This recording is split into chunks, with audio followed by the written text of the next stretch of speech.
जय हिंद दोस्तों। तो दोस्तों आज की इस वीडियो में मैं आपको मेनली बताने वाला हूं, आपको ऐसा थंबनेल देख के पता चल गया होगा कि टाटा मोटर्स को छोड़िए और इस स्मॉल कैप शेयर या मिड कैप शेयर को खरीदिए। तो दोस्तों इसका कतई ये मतलब नहीं है कि आप टाटा मोटर्स को नहीं खरीदिए और मैं जो आपको आगे बताने वाला हूँ शेयर उसको खरीदिए।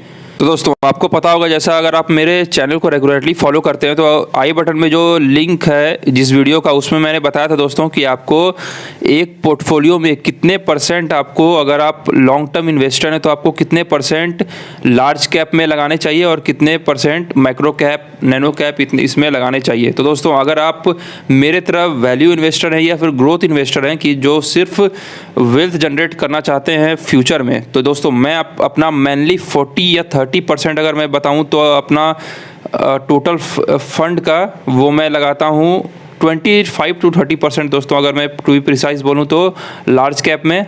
और दोस्तों अगर मैं बात करूं तो मिड कैप में दोस्तों मेरा सबसे ज़्यादा एक्सपोजर रहता है, वो है लगभग, मैं अगर बताऊं तो 40 से 45% दोस्तों। ये हो गया मेरा मिड कैप। उसमें दोस्तों यही सब मैंने बात बताया जो आपको आई बटन में जिसका लिंक मिला होगा। और अगर मैं बताऊं तो दोस्तों बैलेंस जो है उसमें से 5 से 7% स्मॉल कैप में और बाकी 2-4% जो है दोस्तों वो नैनो कैप में लगा लेता हूँ। इसलिए दोस्तों मैं क्यों आप अगर पूछेंगे ऐसा क्यों करते हैं, तो दोस्तों अगर मैं बताऊं तो आपको 10 लाख रुपए के आसपास, अगर मान लीजिए अगर 10,000 रुपये के आसपास मैं अगर ऑटो सेक्टर में लगाने वाला हूं तो उसमें से 40% जो है मैं टाटा मोटर्स में लगाऊंगा, क्योंकि इसमें तो मेरा सेफ रहेगा और प्लस अराउंड 15 to 16% के आसपास CAGR आपको ईयरली रिटर्न भी मिल जाएगा, उससे कोई दिक्कत नहीं। लेकिन अगर जो मैं आपको आगे शेयर्स के बारे में बताऊंगा उसमें दोस्तों अगर आप लगाइए तो उसका अगर CAGR देखिए तो कम से कम 25 से 30% के आसपास का CAGR है, मतलब आपका लगभग 2 से 3 साल में आपका पैसे को दुगना कर देगा। दोस्तों चलिए इस वीडियो में आपको इन्हीं शेयर्स के बारे में पूरा बताऊंगा और पूरा फंडामेंटल एनालिसिस करवा के तब मैं आपको बताऊंगा दोस्तों कि आपको इस शेयर को लेना चाहिए या फिर नहीं। तो चलिए दोस्तों शुरू करते हैं अपने वीडियो के साथ। लेकिन उससे पहले चैनल पे नए हो दोस्तों प्लीज़ चैनल को सब्सक्राइब कर लीजिए, बेल आइकन ऑन कर लीजिए जिससे मेरे आने वाले वीडियोज़ की नोटिफिकेशन आपको सबसे पहले मिल सके। तो चलिए दोस्तों शुरू करते हैं अपने वीडियो के साथ। लेकिन दोस्तों उससे पहले किसी भी शेयर में इन्वेस्टमेंट करने से पहले दोस्तों अपने फिनेंशियल एडवाइज़र से ज़रूर एडवाइस करें, तभी अपने हार्ड एंड मनी को दोस्तों, जैसा मैं आपको हर एक वीडियो में कहता हूं, तभी अपने हार्ड एंड मनी को किसी भी स्टॉक्स या शेयर मार्केट में इन्वेस्ट करें। तो दोस्तों क्योंकि मैं भी अगर बोलूं तो मैं आपको अगर कुछ शेयर का बात बता दूं तो पहले बता दूं कि ये शेयर जो मैं आपको आगे बताने वाला हूं ये मेरे पास बहुत निचले लेवल से, लगभग पास ये शेयर लगभग पिछले 5 या 6 महीने में लिए है, तो उसमें अभी तक मेरा पैसा लगभग डबल हो गया है दोस्तों अभी तक। तो चलिए मैं आपको इसी से रिलेटेड पूरे फंडामेंटल एनालिसिस करवाऊंगा। तो चलिए दोस्तों मैं सबसे पहले आपको शेयर्स का नाम बता देता हूँ। तो दोस्तों अगर मैं आपको करेंटली शेयर का भाव बताऊं या फिर करंट मार्केट प्राइस बताऊं तो दोस्तों देख सकते हैं आप लगभग 1220.70 के आसपास इनका करंट मार्केट प्राइस है। और दोस्तों अगर मैं आपको इसकी मार्केट कैप की बात करूं तो देख सकते हैं आप मार्केट कैप मात्र 10,000 करोड़ के आसपास का मार्केट कैप है। लेकिन दोस्तों ये पी जो है वो थोड़ा एक्सपेंसिव, थोड़ा क्या बहुत एक्सपेंसिव है। लेकिन दोस्तों मैं आपको हरदम बोलता हूं कि सिर्फ पी देख के आप मत खरीदा कीजिए अगर आप लॉन्ग टर्म इन्वेस्टर हैं। मान के चलिए दोस्तों अभी इनका मात्र 100 रुपये के आसपास का प्रॉफिट है और करंट मार्केट प्राइस जो है वो जितना भी है, जिसके कारण इनका जो पी है वो 149 के पास है। लेकिन अगर दोस्तों करंट मार्केट प्राइस अगर थोड़ा बढ़ता है लेकिन आपका प्रॉफिट अगर ड्रास्टिकली चेंज हो जाता है, मान के चलिए अगर ये 1000 करोड़ हो गया तो यही पी जो आपको दोस्तों 50 का दिख रहा है वो लगभग 50 के आसपास आ जाएगा। इसलिए दोस्तों कभी भी पी में देख के आप किसी भी वैल्यू स्टॉक या ग्रोथ स्टॉक को नकार नहीं सकते। जैसा मैं आपको एक एग्जांपल देता हूं दोस्तों कि जब से एशियन पेंट लिस्ट हुआ है दोस्तों, मैं आपको पहले बता दूं ये कंपैरिजन तो वैलिड नहीं है, लेकिन फिर भी मैं आपको अगर बताऊं तो एशियन पेंट या फिर टाइटन जब से दोस्तों लिस्ट हुआ है तो मेनली उनका जो पी होता है वो अराउंड 70 to 80 के आसपास ही घूमता रहता है, क्योंकि दोस्तों वो वैल्यू स्टॉक है और फ्यूचर में और वेल्थ जनरेट करने का उनमें पोटेंशियल है। तो चलिए दोस्तों अब मैं आपको आगे बताऊं तो जैसा मैंने आपको बताया कि 10,000 करोड़ के आसपास का सिर्फ मार्केट कैप है, मतलब एक mid cap to small cap company है ये। कंपनी के नाम की बात करूं, मतलब दोस्तों शेयर के नाम की बात करूं, देख सकते हैं ओलेक्ट्रा ग्रीन। और दोस्तों यही वो पहली कंपनी है जिन्होंने इलेक्ट्रिक बस बनाया था और कई सारे दोस्तों इसको टेंडर मिलते हैं इसी से रिलेटेड। ग्रीन जितने भी ईवी बसेज हैं लगभग दोस्तों टेंडर इन्हीं को मिला करते हैं। तो चलिए आगे मैं आपको इसके फाइनेंशियल्स के ऊपर लेके चलता हूँ।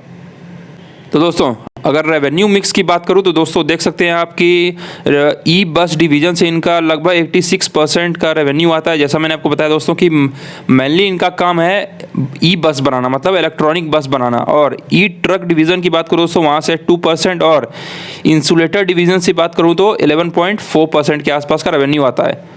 और अगर दोस्तों मैं इसकी लोकेशन वाइज रेवेन्यू ब्रेकअप की बात करूँ तो 100% दोस्तों इंडिया से आता है। सिंस अगर मैं बताऊँ तो 140 करोड़ के आसपास का दोस्तों हमारी आबादी है। इसमें से अगर दोस्तों अगर कोई कंपनी सिर्फ फोकस करके पूरा अपना सोल फोकस सिर्फ इंडिया भी रखे तो वो अपना बिजनेस ऐसे ही बढ़ा सकती है, क्योंकि हमारे पास सबसे बड़ा जो एडवांटेज है हमारे पास दोस्तों, या फिर कॉम्पिटिटिव एडवांटेज की बात करूँ तो वो हमारे पास है पॉपुलेशन, वो भी दोस्तों यंग पॉपुलेशन। इसलिए दोस्तों ये सिर्फ टारगेट करती है हमारे प्यारे भारत को, जिसके कारण दोस्तों इनका 100% रेवेन्यू जो है वो इंडिया से ही आता है। तो चलिए दोस्तों और आगे अगर मैं आपको लेके चलूँ ऑपरेटिंग प्रॉफिट ब्रेकअप की बात करूँ, देख सकते हैं जहाँ से दोस्तों इनका मैक्सिमम रेवेन्यू आता है वहीं से इनका ऑपरेटिंग प्रॉफिट सबसे ज़्यादा आता है। जो ऑब्वियस सी बात है वो है दोस्तों ई बस डिवीज़न से 80%, इंसुलेटर से 17% और ई ट्रक से दोस्तों लगभग 2.4% के आसपास आता है। एसेट्स ब्रेकअप की बात करूँ दोस्तों देख सकते हैं ई बस से 82% के आसपास, इंसुलेटर से 10.7% के आसपास और ई ट्रक डिवीजन से दोस्तों मात्र 4% के आसपास इनका एसेट्स है।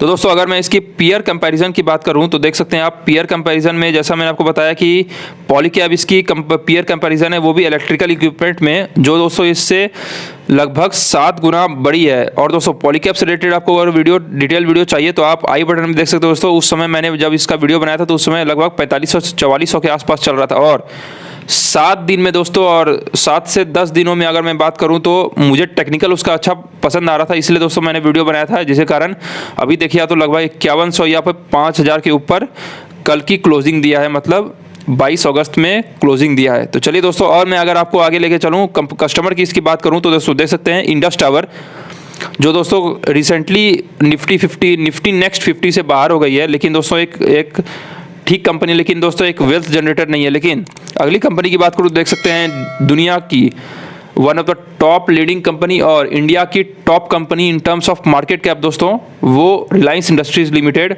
मतलब RIL इनकी क्लाइंट है। तो चलिए दोस्तों अब मैं आपको इसके कस्टमर कुछ और आगे बताऊंगा, लेकिन उससे पहले आपको फाइनेंशियल्स और कुछ और इन्फॉर्मेशन के ऊपर लेके चलता हूँ। दोस्तों कुछ अगर ओवरव्यू की बात करूं तो देख सकते हैं कि Olectra Greentech was incorporated in 1992 और प्राइमरी जो ये इंगेज्ड है वो manufacturing of composite polymer in insulator और इलेक्ट्रिक बस। जैसा मैंने बताया दोस्तों इंसुलेटर और इलेक्ट्रिक बस में ये महारत हासिल किया है इन्होंने, और या फिर कॉम्पिटिटिव एज है इनका। रजिस्टर्ड ऑफिस की बात करूँ दोस्तों वो हैदराबाद में है। और अगर टोटल रेवेन्यू की बात करूं तो देख सकते हैं कि इलेक्ट्रिक बस से दोस्तों 82% जैसा मैंने आपको बताया, और इंसुलेटर से दोस्तों 18% और अदर्स से दोस्तों जो जैसा मैंने आपको पहले बताया था वो भी है। प्रोडक्ट्स की बात करूं तो इलेक्ट्रिक बस में दोस्तों ई बस वर्जन 2, IX, IX2, CX2 ये दोस्तों इनके प्रोडक्ट है, मतलब ई बस में प्रोडक्ट है। और अगर दोस्तों टेक्नोलॉजी पार्टनरशिप की बात करूं तो एग्रीमेंट विद BYD, जो दोस्तों if I am not mistaken तो ये एक चाइनीज़ कंपनी है, तो पूरे दुनिया में शायद सेकेंड लार्जेस्ट है पूरे EV सेक्टर में in terms of electronic vehicle manufacturer until 2025 for supply of battery. दोस्तों जैसा मैंने आपको बताया कि इलेक्ट्रॉनिक व्हीकल कंपोनेंट और इलेक्ट्रॉनिक व्हीकल दोनों बनाती है। और चार्जिंग स्टेशन की बात करूँ दोस्तों तो फरवरी 22 जो थोड़ा पुराना डाटा है दोस्तों, तब तक 16 चार्जिंग स्टेशन ऑपरेशनल में मतलब लगा दिए गई है और 24 जो है वो अंडर डेवलपमेंट है। ऑर्डर बुक की बात करूं दोस्तों तो कंपनी के पास करंटली ऑर्डर बुक है for supplying 3328 E bus as on July 2022, out of which 1125 है दोस्तों वो इलेक्ट्रॉनिक बस वो रिसीव्ड हो चुका है। और अगर ये बस की सप्लाई की बात करूँ तो ओवर पीरियड ऑफ 12 to 15 मतलब दोस्तों करंटली अभी तक ये बस डिलीवर हो चुकी होगी। और ऑर्डर बुक की बात करूँ also include 2100 buses worth 3675 crore from Brihan Mumbai electric supply और ट्रांसपोर्ट मतलब बेस्ट से दोस्तों करंटली ये अंडर लिटिगेशन में है। अगर दोस्तों ये ऑर्डर पूरा पास हो गया तो 2100 बस का और इनके पास टेंडर आ जाएगा। एग्जीक्यूशन मतलब दोस्तों करंटली कैपेसिटी एक्विजिशन की बात करूँ तो करंटली ये 150 के आसपास पूरा पर मंथ ये बना सकती है। और दोस्तों अगर मैं कंसंट्रेशन रिस्क की बात करूं तो दोस्तों देख सकते हैं कि टॉप 2 to 3 कस्टमर जो है वो मोर देन 50%। मतलब दोस्तों कंसंट्रेशन का क्या बात हुआ कि मतलब कंसंट्रेशन का मतलब दोस्तों एक जगह ही बहुत ज़्यादा पैसा लगा हुआ है या फिर वहाँ से ही पैसा आते हैं इनको। तो टॉप 2 to 3 कस्टमर मतलब दोस्तों पूरे 3 ही कस्टमर इनके टोटल रेवेन्यू के 50% ही इनको कंट्रीब्यूट करते हैं। मतलब दोस्तों 2 कंसंट्रेटेड हैं ये लोग टॉप 3 में ही। और R&D की बात करूँ तो हैज़ कमीशनड एक chassis line of control to the, मतलब दोस्तों मेनली ये अपने रिसर्च एंड डेवलपमेंट में भी ये अपने पूरे रेवेन्यू का मतलब पैट का दोस्तों कुछ हिस्सा उसमें ट्रांसफ़र करती है R&D डिपार्टमेंट में।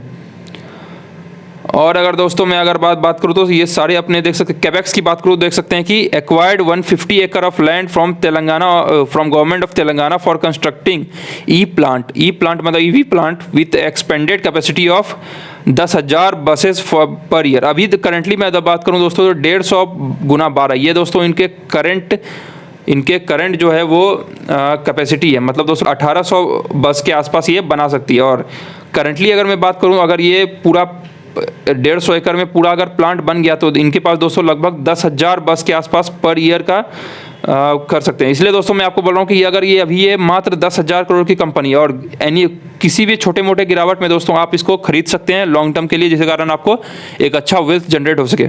सॉरी आप देख सकते हैं। चलिए दोस्तों अब मैं आपको इसके कुछ फाइनेंशियल्स और ओवरव्यू के ऊपर लेके चलता हूँ।